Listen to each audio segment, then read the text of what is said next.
ప్రియమైన దేవుని బిడ్డలారా, మరి ఒకసారి ఈ వీడియో ద్వారా మీ ముందుకు రావడం జరుగుతుంది. దేవుని కృపను బట్టి గతించిన 5 భాగములు బాప్తిస్మం అనే అంశము పైన మాట్లాడడం జరిగింది. ఈరోజు కూడా ఇది 6వ భాగముగా లేకపోతే 6వ పార్ట్గా బాప్తిస్మం అనే అంశం గురించి మాట్లాడడం జరుగుతుంది. మీ దగ్గర బైబిల్స్ ఉన్నట్లయితే దయచేసి మార్కు సువార్త 10వ అధ్యాయము 35 నుంచి మొదలు పెట్టండి. మొదటి 35 నుంచి 40 వరకు చదువుదాం. మొదట జబదయి కుమారులైన యాకోబును యోహానును ఆయన యొద్దకు వచ్చి, బోధకుడా, మేము అడుగునదెల్లా నీవు మాకు చేయగోరుచున్నామని చెప్పగా, ఆయన, నేను మీకేమి చేయగోరుచున్నారని వారిని అడిగాను. వారు, నీ మహిమయందు నీ కుడివైపున ఒకడును నీ ఎడమ వైపున ఒకడును కూర్చుండునట్లు మాకు దయచేయమని చెప్పిరి. యేసు, మీరేమి అడుగుచున్నారో మీకు తెలియదు. నేను త్రాగుచున్న గిన్నెలోనిది త్రాగుటయేనను, నేను పొందుచున్న బాప్తిస్మం పొందుటయేనను మీ చేత అగునా అని వారిని అడుగగా, వారు, మా చేత అగుననేది. అప్పుడు యేసు, నేను త్రాగుచున్న గిన్నెలోనిది మీరు త్రాగెదరు, నేను పొందుచున్న బాప్తిస్మము మీరు పొందెదరు గాని, నా కుడివైపునను ఎడమ వైపునను కూర్చుండనిచ్చుట నా వశములో లేదు. అది ఎవరికి సిద్ధపరచబడెనో వారికే దొరుకునని వారితో చెప్పారు. దయచేసి ప్రార్థన చేసుకుందాం. స్తోత్రం ప్రభువా, పరిశుద్ధుడా, నీ బంగారు పాదములకు స్తోత్రములు. నాయన, మరొకసారి మా ప్రభువా, ఈ దినమందు నీ కృపను బట్టి నాయన నీ వాక్యమును పంచుకోవడానికి మీరు నాకు ఇచ్చిన కృపను బట్టి నీకు స్తోత్రములు. ప్రత్యేకించి నాయన మమ్మల్ని అందరినీ సజీవ లెక్కలో ఉంచావు నా తండ్రి, నీకు స్తోత్రములు. ఆరోగ్యముతో ఉంచావు. ఆ కారణము చేతనే మా ప్రభువా ప్రార్థన చేయగలుగుతున్నాం నాయన, వాక్యమును చదవగలుగుతున్నాం. అంటే నాయన నీతో మాట్లాడగలుగుతున్నాం, నీ స్వరాన్ని వినగలుగుతున్నాం. నీకు స్తోత్రములు ప్రభువా. మృతుల లోకమునకు నెట్టబడిన వారు నాయన మాట్లాడలేరు, వినలేరు. ప్రభా, నీవు సజీవుడవు కదా ప్రభా, నువ్వు మాట్లాడు దేవుడవు. నాయన వినగలిగిన దేవుడు. నాయన మేము కూడా ప్రభా క్రీస్తులో సజీవంగా ఉంటున్నాము కనుక నాయన ప్రార్థన చేయగలము, వినగలము నతని నాయన. అందును బట్టి నీకు స్తోత్రములు నాయన. ఇక్కడ నిలబడినది నేనైనప్పటికీ నాయన, నన్ను నీ యొక్క సిలువ చాటును మరుగుపరుచుకొని మీరే మహిమ ఘనత ప్రభావాలు పొందుకొనమని మా ప్రభువును ప్రియరక్షకుడైన యేసు క్రీస్తు నామమున అడిగి ప్రార్థించి వేడుకొంచుంటున్నాను తండ్రి, ఆమెన్. ప్రియమైన దేవుని బిడ్డలారా, గతించిన ఎపిసోడ్లో మనం మాట్లాడుకున్నది అగ్ని బాప్తిస్మం గురించి మొదలు పెట్టాను. ఆ 5వ ఎపిసోడ్ మీరు అందరూ చూశారు అని నేను విశ్వసిస్తున్నాను. ఒకవేళ మీకు ఇంకా అగ్ని బాప్తిస్మము ఇంట్రొడక్షన్ మాత్రమే అక్కడ ఇచ్చాను. అంటే అనేక అంశములపైన మాట్లాడుతూ 5వ భాగములో చివరికి వచ్చేసరికి మత్తయి సువార్త 3వ అధ్యాయంలో 11, 12 వచనములలో బాప్తిస్మం ఇచ్చు యోహాను పలికిన మాటలు, ఆ మాటల అర్థం ఏమిటి, దాన్ని లోతుగా కొంచెము ధ్యానించడం జరిగింది. సో దాన్ని బేస్ చేసుకొని దాని ఆధారంగానే ఈరోజు 6వ భాగము చేయడం జరుగుతుంది. కాబట్టి ఒకవేళ మీకు సమయం ఉంటే అది కూడా ఒకసారి కొద్దిగా చూసి ఇందులో ఈ 6వ భాగం కూడా మీరు చూస్తే మీకు క్లియర్గా అర్థమవుతుంది. అయితే ఇక్కడ గమనించాల్సింది ఏంటంటే, నేను మళ్ళీ ఆ 3వ అధ్యాయంలోకి, మత్తయి సువార్త 3వ అధ్యాయంలో లోనికి మిమ్మల్ని తీసుకొని వెళ్తాను. ఆ 3వ అధ్యాయంలో వెళ్ళినప్పుడు మీరు నీరు గురించి చదువుతారు, నీటితో అన్నప్పుడు, అలాగే ఆత్మతో, అలాగే అగ్నితో బాప్తిస్మము. అయితే అక్కడ అదే అధ్యాయంలో అగ్ని అని 3 సార్లు అక్కడ రాయబడి ఉంది. దయచేసి మత్తయి సువార్త 3వ అధ్యాయంలో అగ్ని అనే ఉన్న ఆ వచనాలు ఏవైతే ఉన్నాయో అది ఒకసారి మీరు నంబర్ చెప్పి దానిని చదవండి. మత్తయి సువార్త 3వ అధ్యాయము 10వ వచనం. ప్రతి చెట్టును నరకబడి అగ్నిలో వేయబడును. ప్రతి చెట్టును నరకబడి అగ్నిలో వేయబడును. సో అగ్ని అన్నప్పుడు ఇది ప్రతీకాత్మకమైన అగ్నియా, నిజమైన అగ్నియా అని ఒకవేళ మిమ్మల్ని అడిగితే మీరు ఏం చెప్తారు? అది నిజమైన అగ్నియే అని చెబుతారు. ఆ తర్వాత మరి రెండవసారి ఎక్కడ రాయబడింది అది కూడా చదవండి, 11వ వచనంలో అనుకుంటాను అది. 11వ వచనం. ఆయన చెప్పులు మోయుటకైనను నేను పాత్రుడను కాను, ఆయన పరిశుద్ధాత్మలోను అగ్నితోను మీకు బాప్తిస్మం ఇచ్చును. ఆయన ఏమంటాడు అంటే, ఈ బాప్తిస్మం ఇచ్చు యోహాను మారు మనస్సు నిమిత్తమై నేను మీకు నీటితో బాప్తిస్మం అన్నాడు.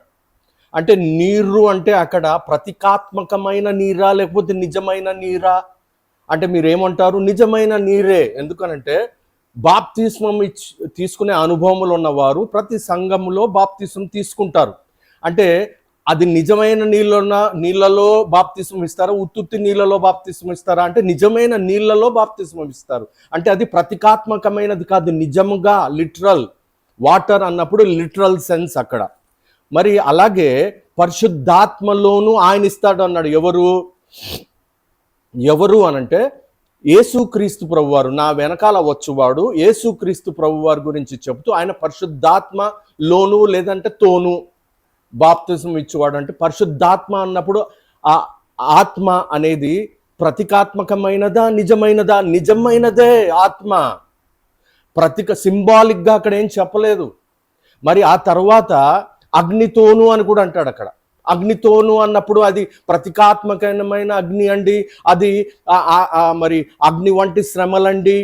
మరి బంగారు పుటమి వేసినట్లు మరి ఫర్నేస్లో పుటమి వేసినట్లండి. అంటే ఫర్నేస్లో బంగారును పుటమి అంటే అది ప్రతీకాత్మకమైన మంట, అగ్ని. ఇక్కడ నీరు నిజమైన నీరే, ఆత్మ నిజమైన ఆత్మే. అంటే ప్రతీకాత్మకంగా ఇక్కడ మాట్లాడలేదు బాప్తిస్మం ఇచ్చు యోహాను. అంటే అగ్ని గురించి ఆయన మాట్లాడుతున్నప్పుడు నిజమైన అగ్ని గురించి ఆయన మాట్లాడాడు. మరి అగ్నిలో నీటిలో బాప్తిస్మం అని అంటే ఏం జరగదు. ఓకే, అంటే నేను అనేది హాని అనేది ఏముండదు. అలాగే ఆత్మలో బాప్తిస్మం అన్నప్పుడు హాని ఏమైనా జరుగుతుందా? లిటరల్ సెన్స్గా చెప్తున్నాను నేను మీకు, ఏమీ లేదు. అగ్నిలో బాప్తిస్మం అన్నప్పుడు మనం ధ్యానించాం పోయినసారి. ఏమిటి అని అంటే ప్రకటన గ్రంథము 20వ అధ్యాయములో 13, 14 ఒకసారి చదవండి.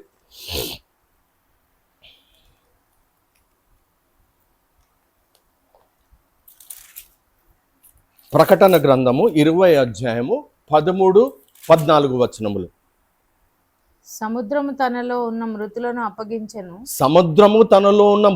అప్పగించెను, మరణమును పాతాళ లోకమును వాటి వశమునున్న మృతులను అప్పగించెను.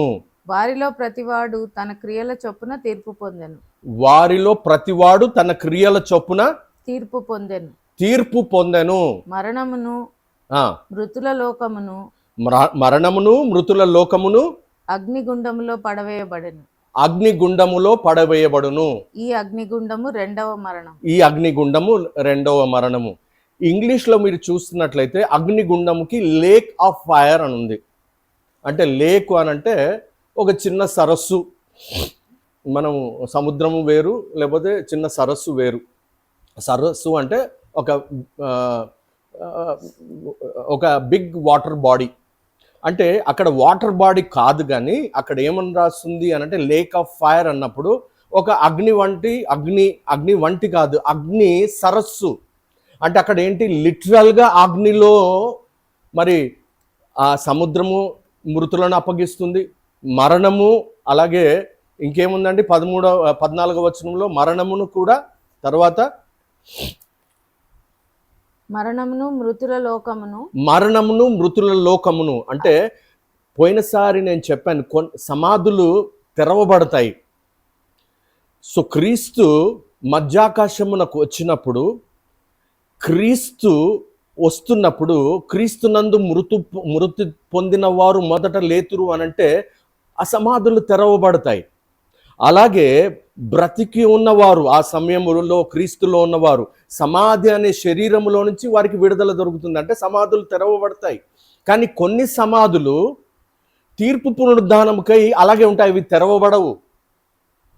సో దాని గురించి ఆ ఎత్తబడే సంఘం ఏమిటి అంటే తీర్పు పునరుద్ధానము తర్వాత జరగబోతుంది. ఆ జాప్యం ఏమిటి, దాని గురించి ఇప్పుడు సందర్భం కాదు, దానికి సందర్భం వచ్చినప్పుడు దాని గురించి కూడా నేను వివరణ ఇస్తాను. అయితే ఇక్కడ మీరు గమనించాల్సింది ఏమిటి అని అంటే, బాప్తిస్మం ఇచ్చు యోహాను అగ్నితోనూ ఆత్మతోనూ నీటితోనూ బాప్తిస్మము అన్నప్పుడు అది లిటరల్ సెన్స్లో మాట్లాడాడు. ప్రతీకాత్మకమైన అగ్ని గురించి మాట్లాడలేదు అన్నారు అక్కడ. ప్రతీకాత్మకమైన ఆత్మ గురించి మాట్లాడలేదు. ప్రతీకాత్మకమైన నీటిని గురించి మాట్లాడలేదు. నిజంగా నీటిలో ముంచడం. అలాగే నిజముగా ఆత్మ మీదికి వచ్చినప్పుడు ఆత్మ ఆవరించడము. అలాగే అగ్నితోను అన్నప్పుడు ఆ అగ్ని గుండములో మునిగిపోవడము. అది రెండవ మరణమును గురించి మాత్రమే చెప్పబడింది అక్కడ. ఆ 12వ వచనంలో కూడా మీరు చదివితే అక్కడ కూడా అగ్ని అని ఉన్నది. ఒకసారి చదవండి. అది 3వ అధ్యాయము, మత్తయి సువార్త 3వ అధ్యాయము 12వ వచనం. ఆయన చేట ఆయన చేతిలో ఉన్నది, ఆయన చేట ఆయన చేతిలో ఉన్నది, ఆయన తన కళ్ళమును బాగుగా శుభ్రం చేసి. చేట అన్నప్పుడు మీరు ఆ కళ్ళము థ్రెషింగ్ ఫ్లోర్ ఉంటుంది కదా, మీరు ఊర్లలో తూర్పారబట్టడం అంటారు. మీరు చాలా మంది రైతు కుటుంబాన్ని నుంచి ఉండవచ్చును. ఆ తూర్పారబట్టే ఆ పరిస్థితిని చూస్తే ముందు ఏంటంటే ఆ చేతికి వచ్చిన పంటను రోడ్డు మీద వేసేస్తారండి. ఎందుకనంటే ఆ వెళ్ళే వాహనాలు, మరి ముఖ్యంగా బస్ టైర్లు కానీ లేదంటే లారీ టైర్లు కానీ ట్రాక్టర్ల టైర్ల కింద అవి మరి తొక్కబడాలన్నమాట. అంటే ఆ తొక్క లూజ్ అయిపోవాలి. అంటే గింజ పైన ఉన్న తొక్క లూజ్ అయిపోవాలి. అంటే అది నలగొట్టబడాలన్నమాట. అది నలగొట్టబడినప్పుడు దాని తొక్క లూజ్ అయిపోతుంది. దాని తర్వాత ఏం చేస్తారంటే చాటలో లేదంటే వేసి దానిని ఏం చేస్తారు, వెనకాల ఫ్యాన్ ఉంటుంది. ఆ ఫ్యాన్ గాలికి లేదంటే న్యాచురల్గా మరి వచ్చే గాలికి దానిని ఇలా చాటతో ఇలా వదిలిచ్చినప్పుడు బరువైన గింజలు కింద పడతాయి. తర్వాత ఆ యొక్క చెత్త లేదంటే ఆ పొట్టు కొంచెం దూరంలో పడిపోద్ది. అంటే గింజలు వేరుగా అలాగే పొట్టు వేరుగా. సో రైతు అనేవాడు ముందు ఏం చేస్తాడు, ఉపయోగకరమైన గింజలను ముందు ఎత్తుతాడు. నేను పోయిన వీడియోలో ఉపయోగకరమైనది నిరుపయోగకరమైనది దాని గురించి క్లియర్గా చెప్పాను. మీరు దయచేసి ఆ వీడియో చూడండి. సమయమును తీసుకొని ఈ వచనాన్ని చూడండి. ఈ యొక్క బాప్టిజం అనే అంశం పైన మాట్లాడిన ప్రతి సిరీస్ని మీరు దయతో చూడండి. అప్పుడు మీరు కంప్లీట్ అవగాహన వస్తుంది. ఇది ఏ థియాలజీ బుక్లో రాసి ఉన్నది మీకు చెప్పటం లేదు, ఆత్మ ద్వారా దేవుడు బయలుపరిచింది మాత్రమే చెప్తున్నాను. ప్రియమైన దేవుని బిడ్డలారా, కాబట్టి అక్కడ మొదట ఉపయోగకరమైన గింజలను కొట్లలో వేస్తాడు. తర్వాత ఉపయోగకరము కానీ ఆ పొట్టును ఎక్కడ వేస్తాడు అని ఉంది, అక్కడ అగ్ని అని ఉంది. చూడండి, చదవండి. అగ్నితో పొట్టును కాల్చివేయును. అగ్నితో అంటే ప్రతీకాత్మకమైన పొట్టు అగ్నిలో కాలుస్తారా? నిజమైన అగ్నిలో కాలుస్తారు. తర్వాత మీరు మలాకి గ్రంథంలో అనుకుంటా 3వ అధ్యాయంలో తెరవనక్కర్లేదులేండి, కానీ మలాకి గ్రంథంలో కూడా కొయ్యకాలు కాల్చబడము అని రాయబడి ఉంది. 3వ అధ్యాయము మొదటి వచనమేమో ఒకసారి చూడండి. ఒకవేళ నేను కరెక్ట్ రెఫరెన్స్ చెప్తే మలాకి గ్రంథము 3వ అధ్యాయము మొదటి వచనము, మలాకి గ్రంథం. ఒకవేళ 3లో లేకపోతే 4లో ఉంటుందేమో.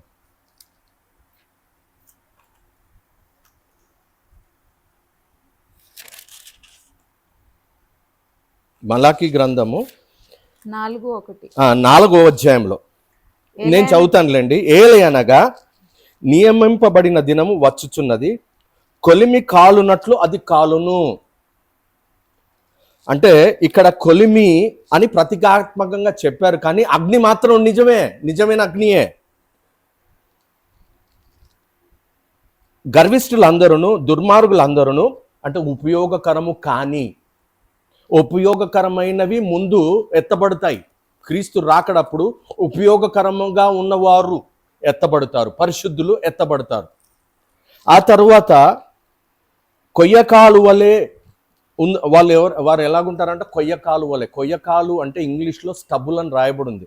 నేను పోయినసారి వీడియోలో నార్త్ ఇండియాలో ప్రత్యేకించి పంజాబ్ హర్యానాలో వాళ్ళు ఏం చేస్తారంటే గోధుమ పంటే కానీ మరి వరి పంటే కానీ ఎత్తిన తర్వాత ఆ కింద ఉంటుంది చూడండి మిగిలిపోయిన ఆ స్టబుల్ అంటే ఆ కొయ్యకాలను వారు ఏం చేస్తారు తెలుసా, దాని మీద నిప్పు పోసి తగలబెడతారు. ఎందుకనంటే అది నిరుపయోగమైనది. ఎందుకు తగలబెట్టాలి అని అంటే తిరిగి ఆ పొలాన్ని నెక్స్ట్ పంటకు సిద్ధపరచాలి. నెక్స్ట్ పంటకి అంటే ఖరీఫ్ సీజన్ అయిపోయిన తర్వాత ఖరీఫ్ పంట ఎత్తిన తర్వాత ఆ ధాన్యమును ఎత్తిన తర్వాత ఆ కొయ్యకాలుని రబీ పంట కొరకు సిద్ధపరచడానికి నేలను. అందుకనే ఇక్కడ ఆ 3వ వచనంలో ఏమున్నది, 3వ అధ్యాయం 12వ వచనంలో he shall purge his floor అని రాస్తుంది. ఆయన 3వ అధ్యాయంలో మీరు మత్తయి సువార్త 3వ అధ్యాయంలో ఒకసారి చూడండి. ఒకసారి ఆయన తన కళ్ళమును బాగుగా శుభ్రం చేస్తాడు. గోధుమలను కొట్టులో ఎందుకు శుభ్రము చేస్తాడు అంటే మరి ఒక పంటను వేయొచ్చు కదా, మరి ఒకసారి అక్కడ కళ్ళం వేయొచ్చు కదా. అంటే శుభ్రము చేయాలి. ఆ పొట్టును, ఉపయోగకరమైన గింజలను గోధుమలను ఎత్తాలి, ఉపయోగకరము కాని పొట్టు దానిని కాల్చివేయాలి. నిజమైన అగ్ని అక్కడ, ప్రతీకాత్మకమైన అగ్ని కాదు. అంటే బాప్తిస్మం ఇచ్చు యోహాను నీటిని గురించి మాట్లాడాడు, అది నిజమైన నీరు. ఆత్మని గురించి మాట్లాడాడు, ప్రతీకాత్మకమైన ఆత్మ కాదు, దేవుని ఆత్మ, నిజమైన ఆత్మ. It is not symbolic my dear friends. People think అగ్ని కూడా సింబాలిక్ కాదు, అగ్ని వంటి శ్రమలు, అది వేరే టాపిక్, దాన్ని ఇప్పుడు మాట్లాడబోతున్నాను. ఇక్కడ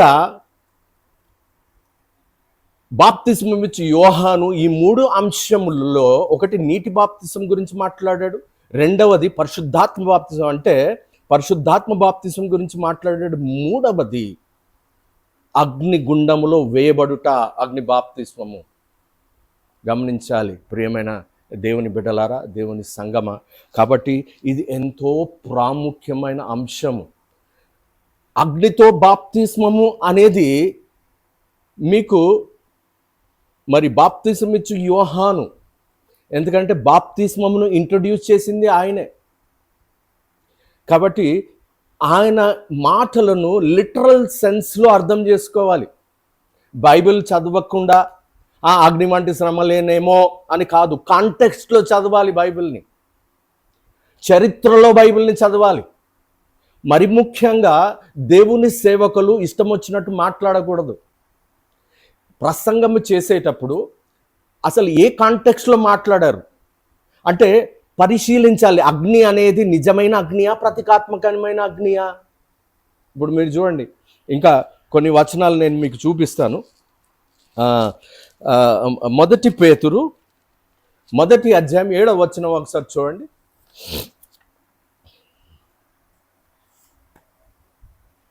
1 పేతురు 1వ అధ్యాయము 7వ వచనం. నశించిపోవు సువర్ణము అగ్ని పరీక్ష వలన సిద్ధపరచబడుచున్నది కదా, దానికంటే అమూల్యమైన మీ విశ్వాసము, దానికంటే అమూల్యమైన మన విశ్వాసము ఈ శోధనల చేత పరీక్షకు నిలిచినది. అంటే ఇక్కడ గమనించాలి, సువర్ణము దానిని పవిత్రపరచటానికి, దానిని మేలిమి బంగారుగా చేయటానికి, మరి దానిని ఫర్నేస్లో వేస్తారు కదా, అప్పుడు దాని స్లడ్జ్ అంతా కిందికి పోతుంది, అంటే వేరు చేయబడుతుంది, బంగారం నుంచి వేరు చేయబడుతుంది, అంటే మేలిమి బంగారం బయటకు వస్తుంది.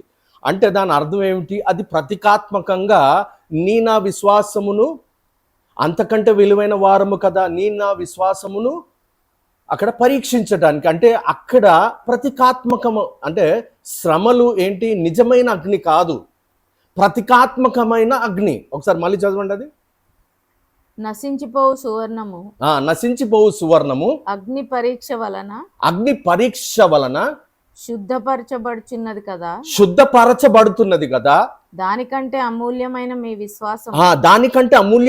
విశ్వాసము ఈ శోధనల చేత పరీక్షకు నిలిచినదై యేసుక్రీస్తు ప్రత్యక్షమైనప్పుడు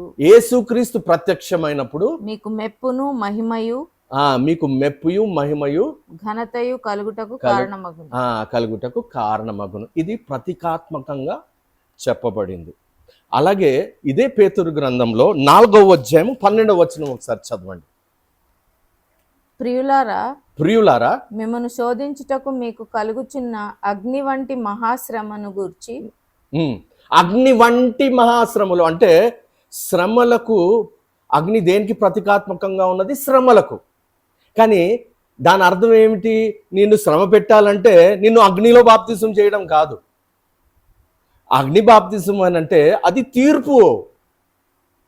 శ్రమల వంటి అగ్ని వంటి శ్రమలు అన్నప్పుడు అక్కడ ప్రతీకాత్మకంగా అగ్ని అనే పదాన్ని వాడారు. అంటే బైబిల్ చదివినప్పుడు దేవుని బిడ్డలారా, దేవుని సేవకులు మరి ముఖ్యంగా నేను మీకు ఒక మంచి సలహా ఇస్తున్నాను. ఏంటంటే ప్రతిదీ కలపకూడదు. ఏది ప్రతీకాత్మకంగా వాడారు, ఏది లిటరల్ సెన్స్లో అగ్ని అని ఉన్నది, అది ముందు గ్రహించుకొని సంఘములో బోధించాలి. ఎందుకనంటే సంఘమును మడతయైనను కలంకమైనను లేనిదానిగా చేయటానికే నీవు అక్కడ ఉన్నావు. నీవు ఎందుకు అక్కడ ఉన్నావు అనంటే సంఘములో ఉన్న ప్రతి ఒక్కరిని కూడా సర్వసత్యములోనికి నడిపించాలి. అంటే దాని అర్థం ఏమిటి అనంటే సంఘములో దేవుని వాక్యం ఉండాలి, దేవుని ఆత్మ ఉండాలి. అంటే దేవుని వాక్యము అంటే విత్తనము, అలాగే పరిశుద్ధాత్మ, ఈ రెండు ఉంటేనే సంఘము రూపములోనికి వస్తుంది. అంటే విత్తనము లేకుండా ఏది కూడా రూపింపబడదు. నేను అనేక సందర్భాల్లో క్రీస్తు అనగా దేవుని వాక్యము విత్తనముగా ఎందుకు మారింది అనంటే నా జీవితానికి రూపమునివ్వడానికి. రూపము లేని జీవితము నీది నాది. ఇంగ్లీష్లో ఒక పాట ఉంది, ఏంటంటే it took him just a week to make the moon and stars, the earth and Jupiter and Mars, but he is still working on me. మీరు ఒకవేళ ఆ పాట ఒకవేళ మీకు వస్తే ఒకసారి జస్ట్ ఆ పలుకులు ఒకసారి పలకగలిగితే పలకండి. he is still working on me to make me what I ought to be. It took him just a week to make the moon and the stars. దాని తర్వాత the sun and the earth and Jupiter and Mars. How loving and patient he must be. He is still working on me. అంటే దాని అర్థం ఏమిటి అని అంటే ఎంత కనికరం కలిగిన దేవుడు. ఆ సూర్య చంద్ర నక్షత్రములను రూపించడానికి ఒక వారంలోనే అయిపోయింది. కానీ ఎంత నమ్మదగిన వాడు, ఎంత ఓర్పు కలిగిన వాడు, నీ పైన నా పైన ఇంకా పని చేస్తూనే ఉన్నాడు. అంటే ఆ విత్తనము, వాక్యము అనే విత్తనము నీ జీవితంలో నా జీవితంలో పని చేస్తుంది అని అంటే మనము సంపూర్ణమైన సిద్ధ మనస్సు అంటే సిద్ధి అగుటకు అనంటే ఆ పర్ఫెక్షన్లోనికి రూపించడానికి దేవుని వాక్యము ఇంకా పని చేస్తుంది. ప్రియమైన దేవుని బిడ్డలారా, కాబట్టి మనము జ్ఞాపకం చేసుకోవాలి ఏమిటి అనంటే అగ్ని అన్నప్పుడు అది ప్రతీకాత్మకంగా రాయబడిందా కాదా అని దేవుని సేవకులు అర్థం చేసుకోవాలి. అంటే సంఘములలో వాక్యం అనే విత్తనం ఉండాలి, పరిశుద్ధాత్మ కూడా ఉండాలి.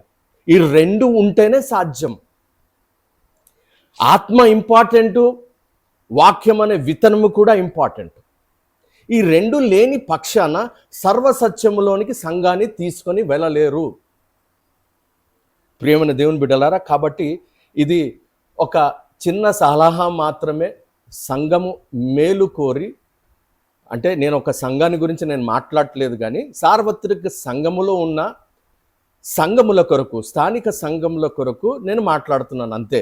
ప్రియమైన దేవుని బిడ్డలారా, కాబట్టి ఇది చాలా ఇంపార్టెంట్గా మనం గమనించాలి. అయితే ఇప్పుడు అసలు విషయానికి మనం వద్దాం. ఇందాక మనం చదవబడిన వాక్యంలో అది మత్తయి సువార్తలో కూడా ఉంది, అలాగే మరి ఇంకా లూకా సువార్తలో కూడా ఉంది, మార్కు సువార్తలో కూడా ఉంది. అయితే మనం మార్కు సువార్తను మాత్రమే చదివాము, ఇప్పుడు మిగతా అవి చదవనక్కర్లేదు. మార్కు సువార్త 10వ అధ్యాయము 35వ వచనంలో అక్కడ సందర్భం ఏమిటి అనంటే వీళ్ళు ఏమని అడుగుతారు అనంటే జబెదయి కుమారులైన యాకోబు, యోహాను ఒక చోట వాళ్ళ తల్లి వచ్చి అడిగినట్టుంది, ఒక చోట వాళ్ళే అడిగినట్లుంది. సరే, సందర్భం ఏదైనా కానీ మనం కావాల్సింది ఏంటంటే వారు డైరెక్ట్గా అడిగారో ఇండైరెక్ట్గా వాళ్ళ అమ్మతో అడిగిచ్చారో ఏదో ఒకటి అడగనైతే అడిగారు. ఏమని అడిగారంటే, బోధకుడా మేము అడుగునదెల్లా నీవు మాకు చేయగోరుచున్నావా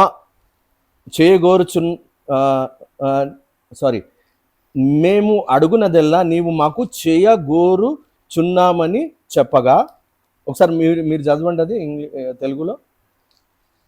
బోధకుడా మేము అడుగునదెల్లా నీవు మాకు చేయగోరుచున్నామని చెప్పగా ఆయన, నేను మీకేమి చేయగోరుచున్నారని వారిని అడిగాను.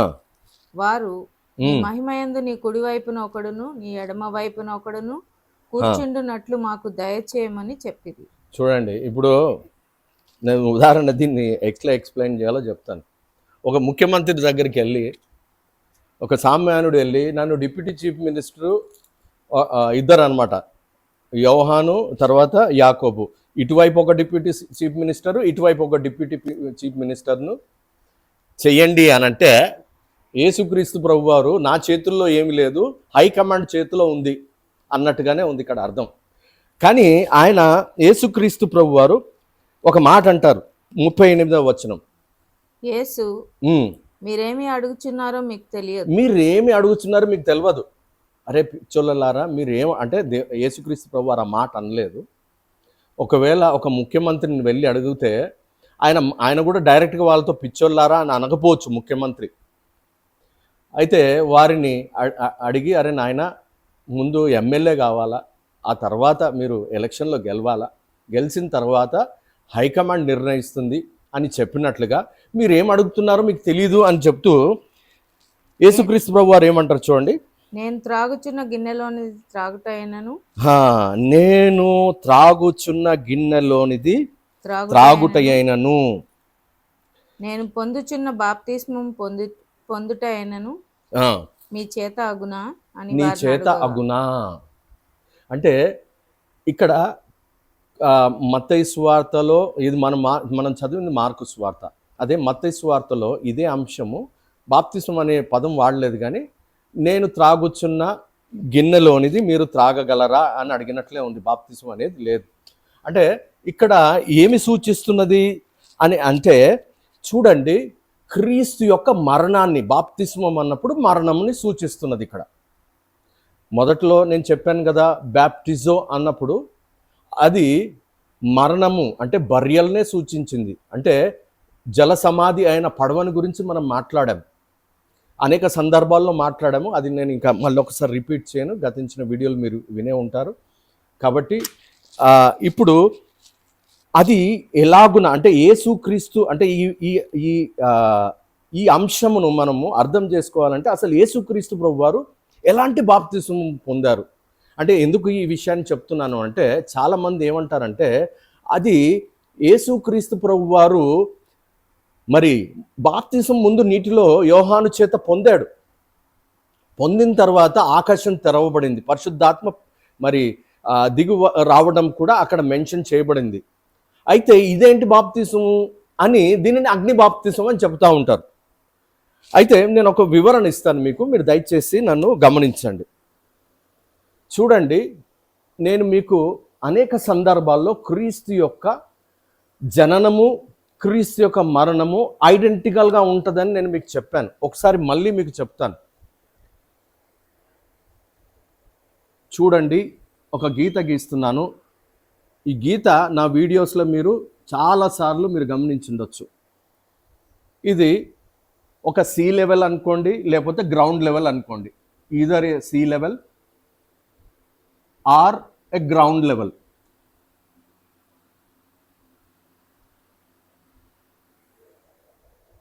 ఈ గీత పైన ఒక ఆరో మార్క్ పెట్టాను, గీత క్రింద ఉన్న ఒక ఆరో మార్క్ కిందికి పెట్టాను. ఇంకా నేను దాన్ని రిపీట్ చేయను. ఇది జీవము అన్నాను, ఈ కిందిది మరణము అన్నాను. అయితే క్రీస్తు యొక్క పుట్టుక గురించి కూడా నేను చెప్పాను, కానీ ఇప్పుడు నేను కేవలము క్రీస్తు యొక్క మరణము గురించి నేను చెప్తాను మీకు. చూడండి, వాక్యము.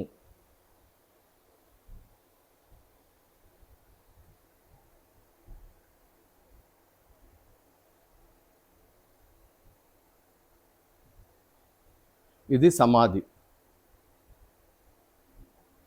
వాక్యము విత్తనముగా మారాలి.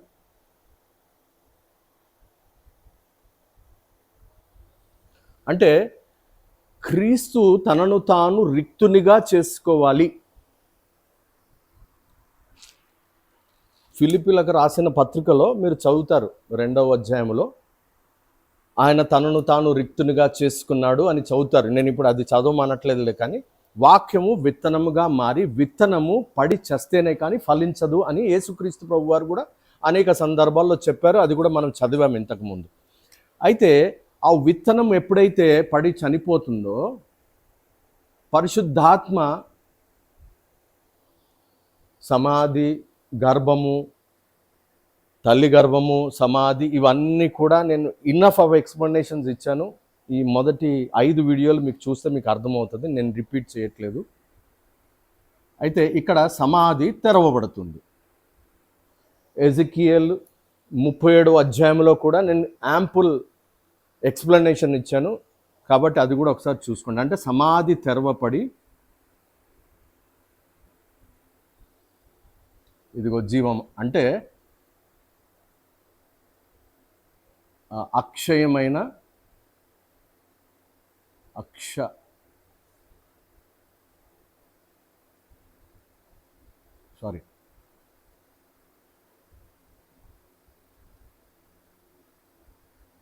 శరీరం.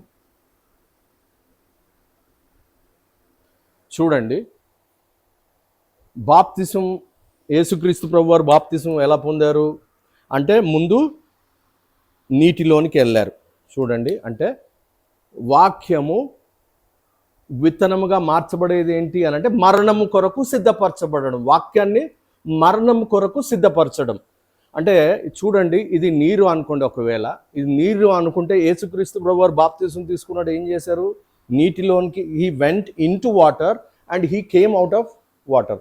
అంటే మరణించి, అంటే నేను ఇంతకుముందు కూడా చెప్పాను, death precedes life, without death there is no life. కాబట్టి ఇక్కడ విత్తనముగా మార్చబడిన క్రీస్తు, బాప్తిస్మం అనంటే నీటిలోనికి వెళ్ళి తిరిగి లెగడం. అంటే దాని అర్థం వాక్యము విత్తనముగా మారి సమాధిలోనికి వెళ్ళి సమాధి తెరవబడి పైకి రావడం. నా మాటలను మరీ మరీ వినండి. అర్థం కాకపోతే 2-3 సార్లు వీడియో చూసి అర్థం చేసుకోండి. ఎందుకంటే ఇట్లాంటి అనాలిటికల్ ఎక్స్ప్లెనేషన్ ఎవ్వరు చెప్పరు.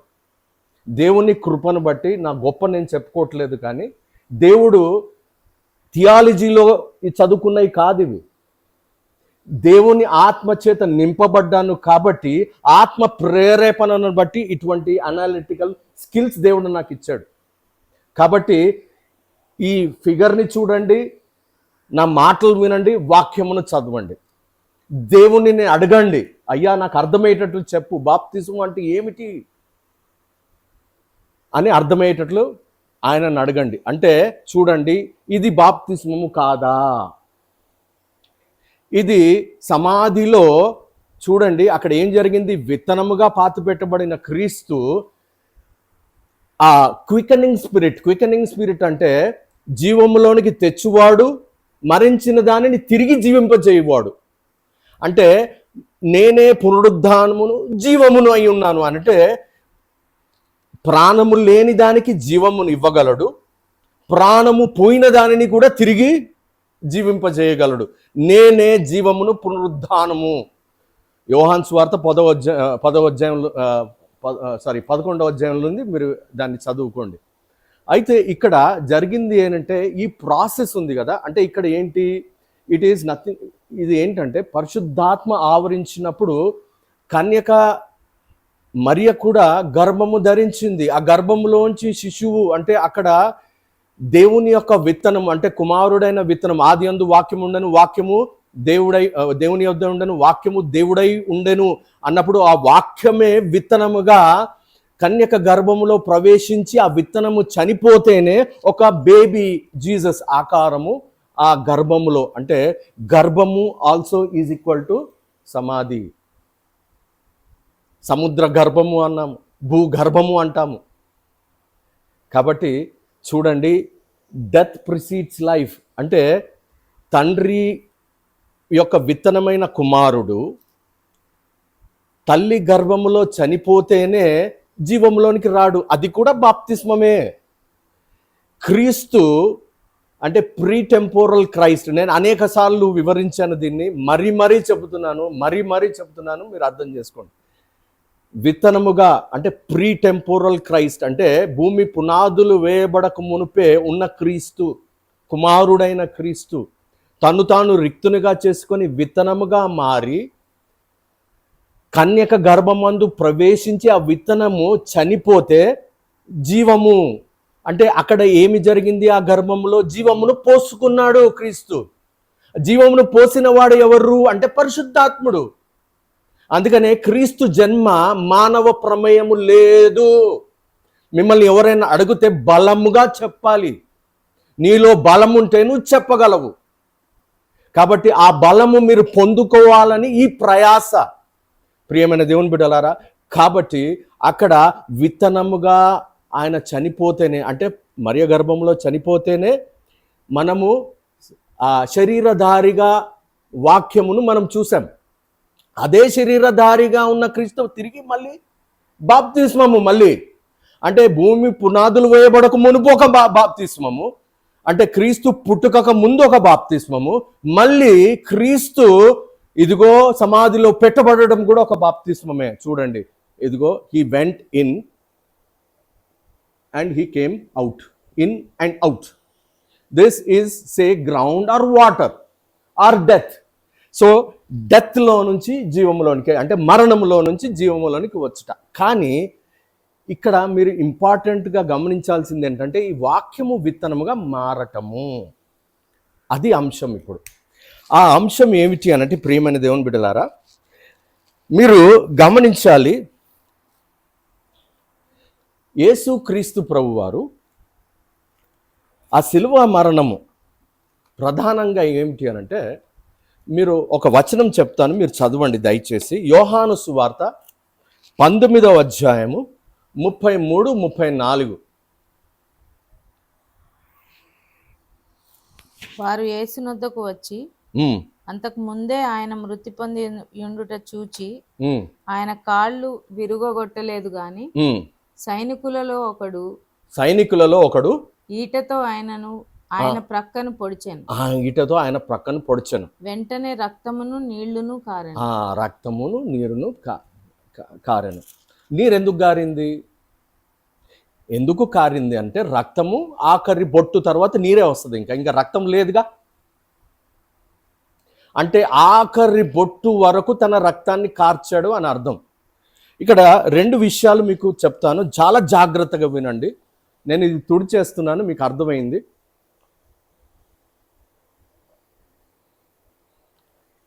ఇప్పుడు మనం ఏమి ధ్యానిస్తున్నాము అనంటే, వాక్యము విత్తనం అవడము గురించి మనం ధ్యానిస్తూ ఉన్నాం. అయితే ఇక్కడ వాక్యము కదా విత్తనము.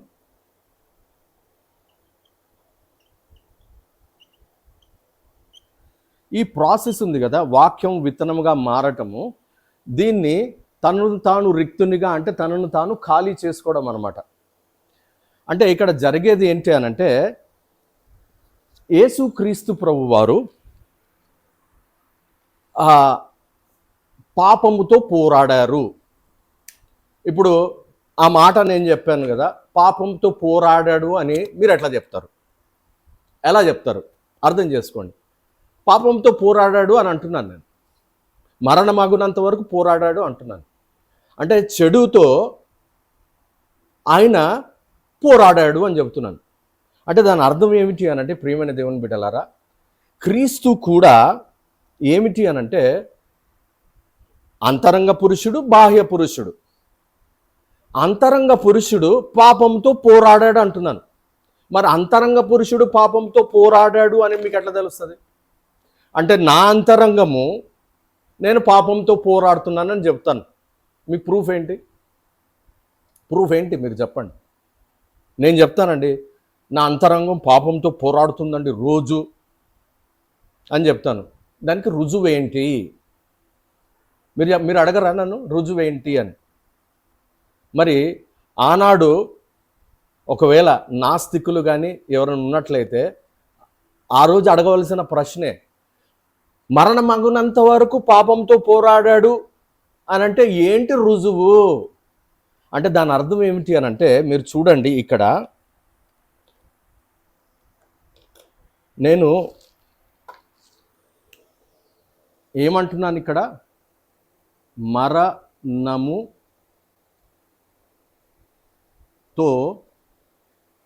పోరాడుట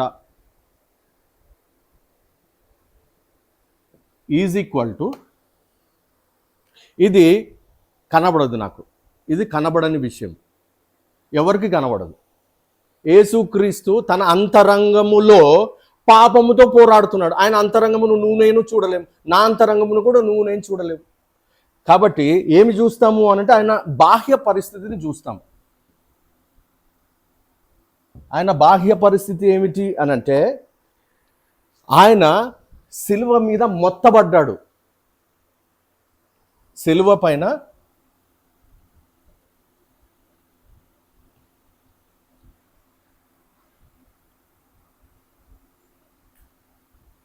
మొత్తబడ్డాడు. సిలువ పైన యేసుక్రీస్తు ప్రభువారు మొత్తబడ్డారు. అంటే దాని అర్థం ఏమిటి? ఆయన సిలువ కార్యము అందరూ చూడాలి, అంటే ఎత్తబడాలి. ఆయన మరణం అందరూ చూడాలి. అంటే దాని అర్థం ఏమిటి? ఇది చూస్తే మనం ఖచ్చితంగా ఆయన అంతరము, ఇదేంటి? బాహ్యము, ఇది అంతరంగము. బాహ్యము మనం చూడగలము, కానీ అంతరంగమును మనం చూడలేము. అంటే ఇక్కడ ఇందాక చదవబడిన వాక్యములో 33, 34లో వారు బల్లెముతో పొడిచినప్పుడు రక్తము, తర్వాత నీరు అంట. బల్లెముతో పొడిచినప్పుడు రక్తమే రావాలి కదా, అంటే రక్తము కారిపోయింది, ఇంకా ఒక్క బొట్టు కూడా లేదు, ఇంకా ఆఖరి బొట్టు వచ్చి ఉంటుంది, ఆ తర్వాత నీరు వచ్చింది ఇంకా. అంటే దాని అర్థం ఏమిటి? ఆ పొడుచుట, బల్లెముతో పొడిచినప్పుడు నీరు రావడం అంటే ఏంటంటే, సిలువ పైన ఆఖరి last drop of blood is out. అంటే దాని అర్థం ఏమిటంటే, చూడండి, ఆయన పాపముతో పోరాడాడు అని ఆయన సిలువ కార్యము. అంటే ఇది అర్థం ఏమిటి అని అంటే, మరణముతో పోరాడుట విత్తనముగా మార్చబడుట. ఓకే, ఇక్కడ మీరు అడగొచ్చు, ఇది మరి యేసుక్రీస్తు ప్రభు వారికి అగ్ని వంటి శ్రమలే కదా, అగ్ని వంటి శ్రమలే కదా. అందుకని చాలామంది ఏంటారంటే, యేసుక్రీస్తు ప్రభు వారు పొందిన బాప్తిస్ము అగ్ని బాప్తిస్ము, కానీ ఇక్కడ అగ్ని వంటి శ్రమలు. కానీ యేసుక్రీస్తు ప్రభు వారిని కొలిమిలో పెట్టలేదు, అంటే నిజంగా తీసుకెళ్ళి దాన్ని ఏమంటారు, ఆ లేక్ ఆఫ్ ఫైర్లో ముంచలేదు. అంటే ప్రతీకాత్మకంగా ఆయన శ్రమ పడ్డాడు. అయితే మరి బాప్తిస్మం ఇచ్చు యోహాను గారు చెప్పే అగ్ని బాప్తిస్మం వేరు, క్రీస్తు ప్రభు వారు పొందిన బాప్తిస్మం వేరు. దీన్ని కలపకూడదు. అర్థం చేసుకోవడానికి అగ్ని వంటి శ్రమలు అంటే ఓకే, అగ్ని వంటి శ్రమలు మంచిదే, కానీ అగ్ని బాప్తిస్మము అని యోహాను భక్తుడు లేదంటే బాప్తిస్మం ఇచ్చు యోహాను చెప్పిన సందర్భం వేరు. దీన్ని కలపొద్దు ప్రియమైన దేవుని బిడ్డలారా. కాబట్టి ఇక్కడ అగ్ని వంటి శ్రమలను ఆయన, అంటే ఇక్కడ ఏంటి అని అంటే, ఇది రుజువు ఆయన అంతరంగములో మరణముతో పోరాడుట లేదంటే పాపముతో పోరాడుట. అంటే he was fighting evil. So it is his internal experience. If I say, అంటే నేను చెప్తాను అనుకోండి, నేను పాపముతో చెడుగుతో పోరాడుతున్నాను అని అంటే, మీరు చూశారా? అందుకనే ఆయన ఏమంటాడంటే, నేను పొందిన బాప్తిజం మీరు పొందగలరా అంటున్నాడు. వీళ్ళు తెలివిలేని వాళ్ళు కదా, యోహాను యాకోబు వారు తెలివిలేని వారితోనే లెక్క ఆ టైంలో,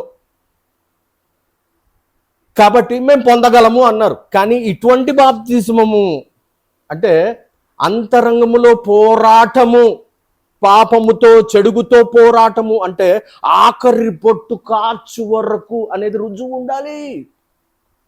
ఆ రుజువు ఉండాలి. అది క్రీస్తుకు కొరకు మాత్రమే చేయబడింది. అది నీవు నేను పొందవలసిన శ్రమ కాదు. ప్రేమన దేవుని బిడ్డలారా, అయితే ఇందాక మనం చూసాం కదా, నేను ఆ బొమ్మను మళ్ళీ గీస్తాను.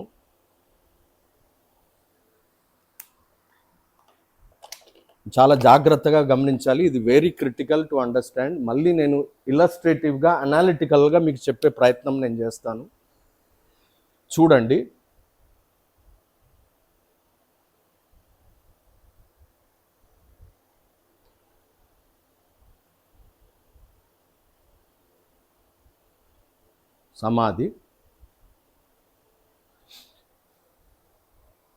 సమాధి తెరవబడి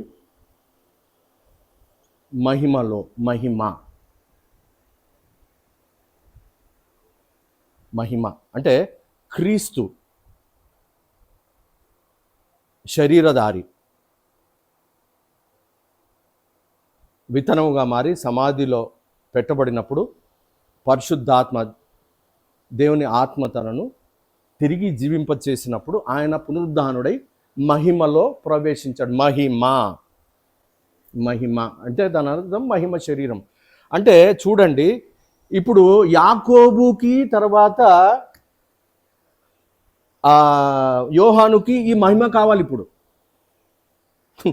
చూడండి ప్రియమైన దేవుని బిడ్డలారా, శ్రమ పడింది మహిమ కావాలి. చాలామందికి శరీరాన్ని నలగొట్టుకోరు, కానీ ఎత్తబడే గుంపులో ఉండాల.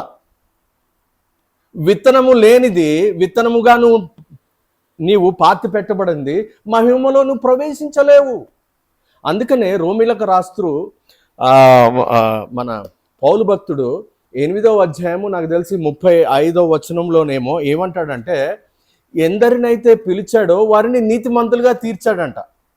ఎందరినైతే నీతిమంతులుగా తీర్చాడో వారిని మహిమపరిచాడంట. మీరు చూడండి ఒకసారి 8వ అధ్యాయంలో 35, 33 వచనంలో ఉంటుందండి. అది రోమిలకు రాసిన పత్రిక 8వ అధ్యాయము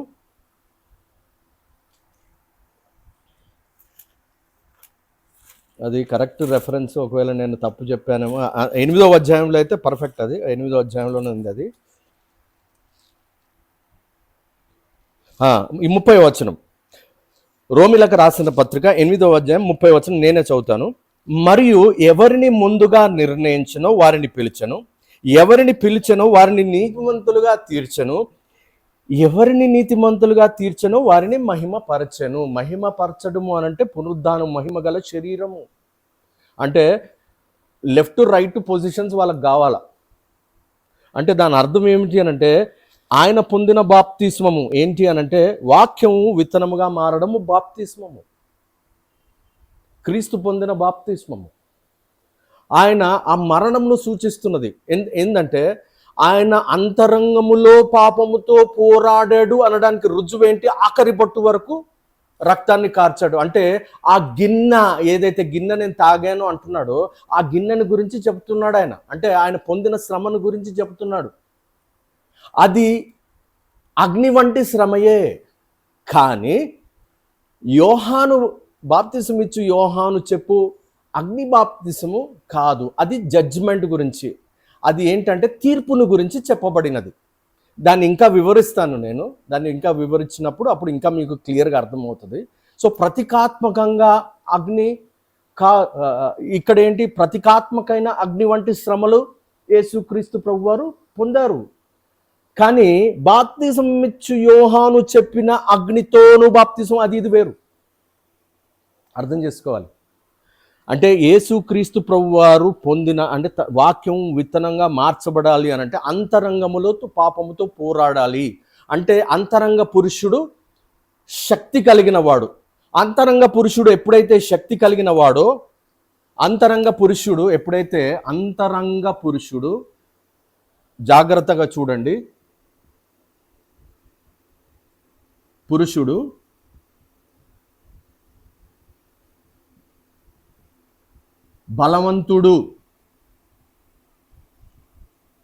బలవంతుడుగా ఉంటేనే ఏం చేస్తాడు? పాపముతో పోరాడి పాపమును మరణమును గెలుస్తాడు అంతరంగ పురుషుడు. కానీ దానికి కండిషన్ ఏంటి?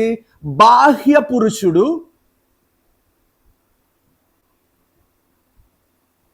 కనబడుతుందండి ఇది. బాహ్య పురుషుడు ఏంటి?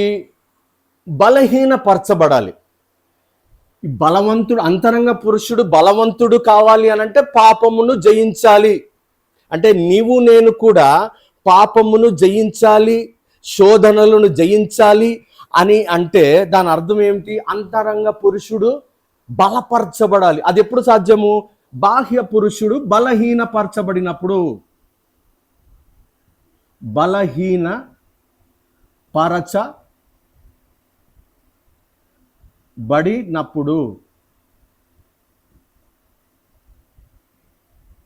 కండిషన్ చూసారా? పాపముతో అంతరంగములో పోరాడటము అనంటే బాహ్యంగా ఏం కనబడాలి? బలహీనంగా కనపడాలి. అంటే బాహ్యంగా బలహీనంగా కనపడాలి అని అంటే దాని అర్థము విచారమైన మొహం వేసుకోవడం కాదు అక్కడ. అంటే ఇక్కడ అర్థమైంది ఏమిటి అనంటే యేసుక్రీస్తు ప్రభువారు తన అంతరంగములో పాపముతో పోరాడి గెలిచాడు. అంటే బాహ్యంగా ఆయన మరణించాడు. అంటే శరీరము బలహీనపరచబడాలి. అప్పుడే అంతరంగ పురుషుడు బలపరచబడుతాడు. మరి మీరు అనొచ్చు, అయ్యా పాపంతో పోరాడాడు, మరి పాపము గెలిచిందా లేకపోతే ఆయన అంతరంగం గెలిచిందా అనే డౌట్ రావాలి కదా. అంతరంగంలో పాపంతో కుస్తీ పడ్డాడు ఆయన. నీవు కూడా అంతరంగంలో పాపంతో కుస్తీ పడుతున్నావు నువ్వు నేను. అయితే పాపమును గెలిచినట్లు ఎప్పుడు తెలుస్తుంది? యేసుక్రీస్తు ప్రభువారు మరణాన్ని జయించినప్పుడే. అంటే దాని అర్థం ఏమిటి అనంటే పాపము ఓడిపోయింది, మరణము ఓడిపోయింది అని ఎప్పుడు తెలుస్తుంది? క్రీస్తు మహిమ శరీరముతో పునరుద్ధానుడైనప్పుడు. అంటే దాని అర్థం ఏమిటి? చెడు ఓడిపోయింది అనడానికి రుజువు ఏంటి? మృత్యుంజయుడైన క్రీస్తు. ఒకవేళ క్రీస్తు మృత్యుంజయుడు అవ్వలేదనుకో, మరి బాప్తిజం ఎందుకు? మరి బాప్తిజం ఎందుకు? క్రీస్తు అంటే సమాధి తెరవబడకపోతే ఇంకా బాప్తిజం ఎందుకు? అంటే దాని అర్థం ఏంటి? ఇట్లా. అందుకనే పౌలు భక్తుడు ఎంత వండర్ఫుల్గా ఎక్స్ప్లెయిన్ చేశాడంటే 1 కొరింథీ 15వ అధ్యాయం ఒకసారి చూడండి. నేనే చదువుతాను, మీరు ఒకసారి వినండి చాలంతే. 1 కొరింథీ 15వ అధ్యాయం ఎంత బ్యూటిఫుల్ ఎక్స్ప్లెనేషన్ అంటే, ఓకే 1 కొరింథీ 15వ అధ్యాయంలో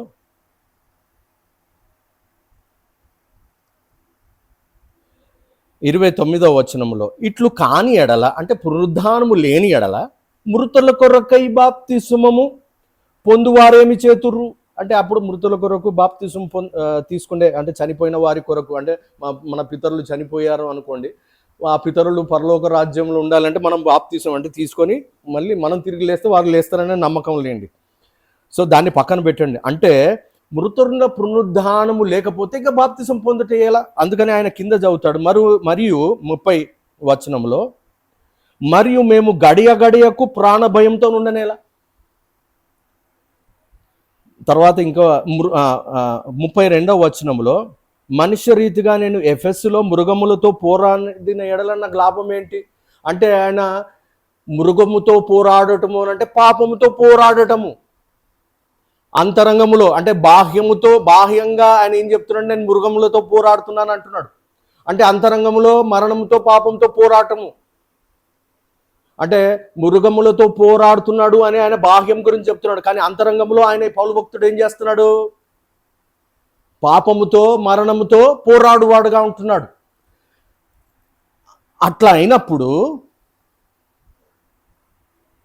మరి నాకు లాభం ఏంటి? మృతులు లేపబడని ఎడల, అంటే పునరుద్ధానము లేని ఎడల రేపు చనిపోదాం కాబట్టి తిందాం తాగుదాం. అంటే వీఆర్ గోయింగ్, ఇప్పుడు చాలామంది అంటారు 2 దిన్కి జిందగీ, అంటే దాన్ని ఏమంటారు 2 రోజుల బ్రతుకు, కాబట్టి తినాలి, తాగాలి, ఎంజాయ్ చేయాలి. అది అవిశ్వాసుల పని. అయితే మనకి ఏంటి అని అంటే క్రీస్తు పునరుద్ధానుడు, ఖచ్చితంగా పునరుద్ధానం. నువ్వు ఎలాగూ అయితే పుట్టావో తల్లి గర్భములో, నికోదేముతో మాట్లాడిన మాటలు గుర్తు తెచ్చుకోండి. యోహాన్ సువార్త 3వ అధ్యాయం, నేను మళ్ళీ చెప్పను, ఇంతకుముందు నేను చెప్పడం జరిగింది. అంటే నీటి మూలముగాను ఆత్మ మూలంగాను జన్మించడము అనంటే దాని అర్థం ఏమిటి అని అంటే, నీటి మూలంగా జన్మించిన వాడు ఆత్మ మూలంగా పునరుద్ధానుడు అవుతాడు. అంటే దాని అర్థం ఏంటి? నీటి మూలముగా జన్మించిన వానికి ఆ నిరీక్షణ ఉన్నది, గ్యారంటీ కాదు, నిరీక్షణ ఉన్నది. ఆత్మ మూలంగా కూడా జన్మించాలి, అప్పుడే పునరుద్ధానుడు అవుతాడు. అంటే అటువంటి నిరీక్షణ ఉన్నది కనుక ఈయన ఏం చేస్తున్నాడు? మృగములతో పోరాడుతున్నాడు. ఆయన ఇక్కడ ఏంటి? యేసుక్రీస్తు ప్రభు వారు మృగముల వంటి మన కొరకై, అంటే మన లాంటి వారు ఆయనను సిలువ వేశారు ఆ కాలంలో. అంటే ఇక్కడ పౌలు భక్తుడు ఏం చేస్తున్నాడు? ఏం చెప్తున్నాడు? నేను మృగములతో పోరాడుతున్నాను అంటే ఆయన ఇంటర్నల్గా అంతరంగములో శక్తిమంతుడవుతున్నాడు. శక్తిమంతుడవుతూ ఏమని చెప్తున్నాడు అక్కడ? ఏమని చెప్తున్నాడు అని అంటే, he's giving a statement that he's fighting from the outside. But నీవు నేను అర్థం చేసుకోవాల్సింది ఏంటి అంటే, ఆయన అంతరంగములో పాపంతో పోరాడుతున్నాడు కనుక జయము ఉన్నది గనుక, క్రీస్తులో ఆ జయం ఉన్నది గనుక, జయముకు సూచన ఏంటి? పోరాడిన వాడు గెలిచాడా, ఓడిపోయాడా? బ్రదర్ మీరు అంటున్నారు అంతరంగంలో ఆయన పోరాడాడు, కానీ పోరాడాడు, మరి పాపం గెలిచిందా, ఆయన గెలిచాడా? సో ఆయన గెలిచాడు అని అంటే పునరుద్ధానము సూచన. ఆయన గెలవలేదు, పాపం గెలిచింది అనుకో, పునరుద్ధానము ఉండదు. అందుకనే నీటితో బాప్తిసం పొందిన తర్వాత అంతరంగములో పాపంతో పోరాటం ఉంటుంది. ఆ పోరాటములో నీవు దేవుని ఆత్మ చేత శరీర క్రియలను చంపాలి, అప్పుడు నువ్వు గెలుస్తావు. 4వ ఎపిసోడ్ చూడండి మీరు, 4వ భాగములో దీని గురించి వివరంగా మాట్లాడాను. రోమీలకు రాస్తూ పౌలు చదవనక్కర్లేదు, 8వ అధ్యాయం 13వ వచనంలో ఏమంటాడంటే, ఆత్మ అనే ఆయుధము చేత శరీర క్రియలను చంపుకోవాలి. అంటే దాని అర్థం ఏమిటి అని అంటే, శరీర క్రియలను చంపడం అనంటే నువ్వు ఆత్మలో అంతరంగంలో పాపంతో పోరాడుతూనే ఉన్నావు.